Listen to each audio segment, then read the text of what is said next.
Hi, Jeremy again for West Coast Swing Blackfoot. Part 2 of timing and timing theory in West Coast Swing and in dance in general is we have 4 basic rhythms that are the main rhythms we use most of the time.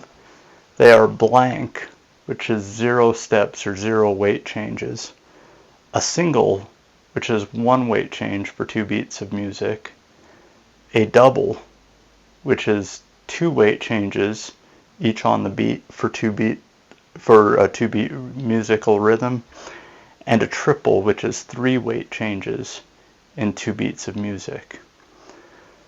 When we're doing our notation, weight changes will represent inside the unit as a dot, and actions that have no weight on a beat of music will represent with a slash, and a hop or a scoot, which is a weight change from one foot back to itself, is an open circle. We won't use these that much right here. But when we're drawing our 2 beat rhythm unit, if we want to do a single, it would be represented with a weight change on 1 and any sort of action on 2 that doesn't have weight. And when I say an action without weight, I mean a kick, a tap, a point, a brush, a lift, any sort of foot action. Could be a clap, could be a hand action. You have those a lot in line dances. So those are what you would use on the action half. If we're doing a double, we will have 2 dots on 1 and 2. And as an interesting note, so in straight count you have and 1 and 2, and those ands can take weight changes completely. But in rolling count, where we have and a 1 and a 2, the and belongs to the center, so we start moving the body on the and you don't step until the count.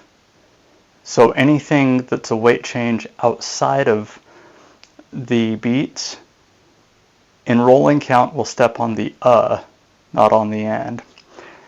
And when we're representing a weight change, and weight change meaning you start on your right foot and end on your left foot,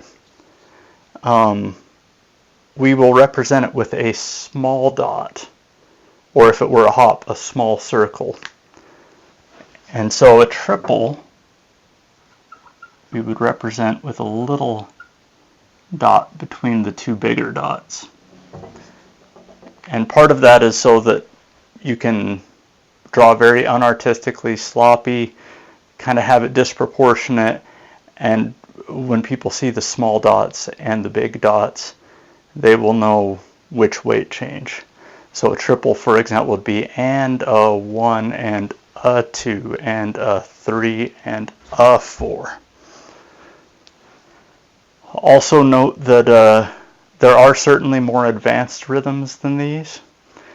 These are just your basic rhythms. As we get further along in West Coast Swing, lots of different syncopated variations come into play. And that is part 2 of timing.